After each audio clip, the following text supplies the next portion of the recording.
Hello, আসসালামু আলাইকুম viewers. আরও একটি নতুন ভিডিও নিয়ে আপনাদের সামনে উপস্থিত হলাম।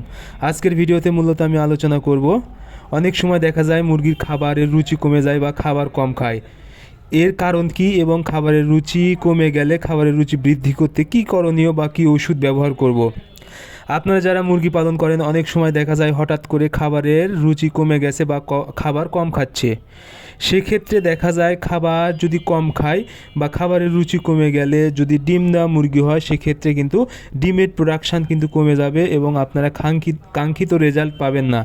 এতে করে কিন্তু আপনারা আর্থিকভাবে ক্ষতিগ্রস্ত হয়ে যাবেন এবং খাবার অল্প পরিমাণ খাওয়াতে ডিমের প্রোডাকশান কম হয়, কিন্তু আপনারা ডিম থেকে যে লাভ হতো সেই লাভ কমে যাবে এবং লসের সম্মুখীন হয়ে যাবেন। এবং এক সময় দেখা যাবে খাবার কম খাওয়ার ফলে কিন্তু মুরগির ওজন কমে যাবে। এতে কিন্তু ওজন পরে বৃদ্ধি করতে করতে ডিমের প্রোডাকশান আনতে কিন্তু অনেক দেরি হয়ে যাবে। আরেকটি বিষয়, যদি মাংসের জন্য হয়, যেমন ব্রয়লার, সোনালি এই জাতীয় মুরগি হয়, সেক্ষেত্রে দেখা যাবে আপনাদের মুরগি যদি খাবার রুচি কম হয় বা খাবার না খায়, সেক্ষেত্রে কিন্তু সঠিক সময়ে কিন্তু আপনারা সঠিক ওজন আসবে না। এতে কিন্তু আপনাদের দিনের পরিমাণটা বেড়ে যাবে সঠিক ওজন আনতে। এতে কিন্তু আপনারা খরচের পরিমাণও বাড়বে, এতে আর্থিকভাবে ক্ষতিগ্রস্ত হয়ে যাবেন। এই জন্য অবশ্যই মুরগি যেন খাবার ঠিক থাকে, খাবারের রুচি ঠিক থাকে এবং খাবার যেন ঠিক মতো খায়, সেদিকে অবশ্যই খেয়াল রাখতে হবে। এখন আপনাদেরকে বুঝতে হবে আসলে মুরগি কেন খাবার কম খেতে পারে। খাবার কম খাওয়ার প্রধান কারণ, যদি মুরগি কোনোভাবে অসুস্থ থাকে, তাহলে অবশ্যই আপনাদেরকে কি অসুস্থ হয়েছে তা ট্রিটমেন্ট করতে হবে। আরেকটি কারণ, সেটা হলো মুরগির যদি টক্সিনের সমস্যা হয়, অর্থাৎ অনেক সময় দেখা যায় আপনারা বাসি খাবার মুরগিকে খাবার দিয়েছেন, সেক্ষেত্রে ফাঙ্গাস জাতীয় কোনো প্রবলেম যদি হয়, সেক্ষেত্রে দেখা যায় মুরগির টক্সিনের সমস্যা হয়। সেক্ষেত্রে মুরগির খাবারের রুচি কমে যাবে এবং সবুজ পায়খানা করবে। এজন্য আপনারা অবশ্যই এই 6+ ব্যবহার করবেন।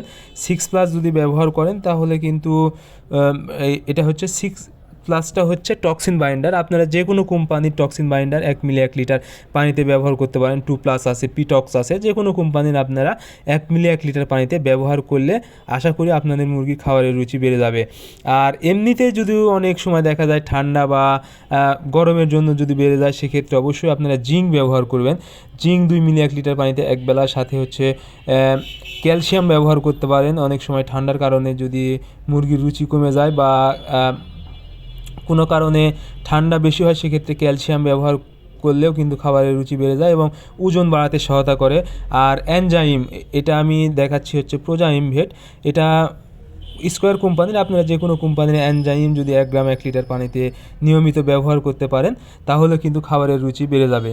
এজন্য যখনই আপনারা দেখবেন যে খাবারের রুচি কমে গেছে মুরগির, কোনো অসুস্থ নেই, সেক্ষেত্রে অবশ্যই টক্সিন বাইন্ডার 1 মিলি 1 লিটার পানিতে নিয়মিত ব্যবহার করবেন 5 থেকে 7 দিন, এবং জিঙ্ক একবেলা, এবং এনজাইম এক্সেল বা যে কোনো কোম্পানির এনজাইম যদি ব্যবহার করতে পারেন একবেলা, আশা করি খাবারের রুচি পেয়ে যাবে। সো আজকে ভিডিও পর্যন্ত। আপনারা আমাদের পরবর্তী ভিডিও পেতে অবশ্যই চ্যানেলটি সাবস্ক্রাইব